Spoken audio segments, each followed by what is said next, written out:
Red Hat. Hardasa çoxunuzun haqqında heç nə bilmədiyi bir karakter. Kings ekibində hardasa heç nəyə fikir verməyən və sadəcə ancaq qıraqda sakitcə duran bir karakterdir Red Hat. Red Hat animasiyalarda həmişə Azi King'in yanındadır və onun ən yaxın dostu kimi görsənir. Düzdür, Azi King'lə Red Hat qardaş denə biləcək qədər yaxın dostdular. Bəs Red Hat ən yaxın dostlarının yanında belə niyə bu qədər sakitdir? Red Hat əslində anadan olanda ölkənin saylı zənginlərindən birinin ailəsində anadan olmuşdu. Ona görə də maddi cəhətdən heç bir problemləri yox idi və nə istəsə atası anası onu alırdı. Əslində demək olar Red Hat çoxumuzdan daha yaxşı bir uşaqlıq keçirdib. Çox gözəl bir məktəbə gedir, ailəsinə nə istəsə aldırır, ürəyi nə yemək istəsə onu yeyə bilirdi. Red Hat elə bilirdi ki, atası böyük bir şirkət sahibidir, ancaq gerçək çox daha fərqli idi.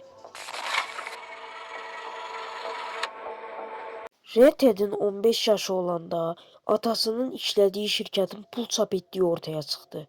Polislər şirkətə basqın atdı və Red Hat'in atası da daxil olmaqla şirkətdə işləyən bir çox işçi həbs olundu. Hal belə olanda Red Hat və anası tək qalmışdı. Əllərində çox az pul var idi. Ona görə də Red Hat özəl məktəbdən çıxıb normal bir dövlət məktəbinə yerləşdi. Red Hat'in anası işləməyə başlamışdı. Maddi cəhətdən vəziyyətləri çox pis olduğu üçün Red Hat artıq məktəbdən sonra bir kafedə kassir işləməyə başlamışdı. Həmişə anasının yanındaydı, ancaq həyatının ən pis dönəminə girəcəyindən xəbəri yox idi.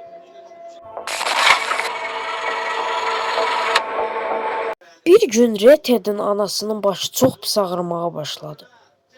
Təəssüf ki, həkimə gedəndə öyrəndi ki, onda xərçəng xəstəliyi var.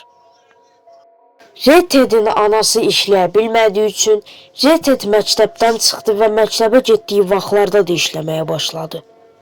Red Hat səhərlər kafedə kassir işləyir, günortalar evləri təmizliyə gedir, axşamlarsa oturub dincəlirdi. Bir gün Red Hat kafedə işləyərkən anasının xərçəngdən rəhmətə getdiyini öyrəndi. Red Hat anası rəhmətə gedəndən sonra uzun müddət depressiyona girdi. Ancaq o günə qədər. Red Hat'in işlədiyi restoranda yeni bir kassir daha işə düzəlmişdi. O kassir Trump idi. O kassir Azi King idi. Azi King və Red Hat çox yaxşı yola gedirdilər. Universitetdə oxuma vaxtları da gələndə eyni evə köçmüşdülər. Yəni uzun sözün qısası, bu həyatda hamımız pis dönəmlərdən keçirik. Amma vacib olan yaxşı dostlar qazanaraq bu pis dönəmləri atlatmaqdır. Amma bir dakika, o da ne öyle? Bəs Red Hat niyə bu qədər qırmızı papağa oxşuyur? Yaxşı, o qədər də danış be.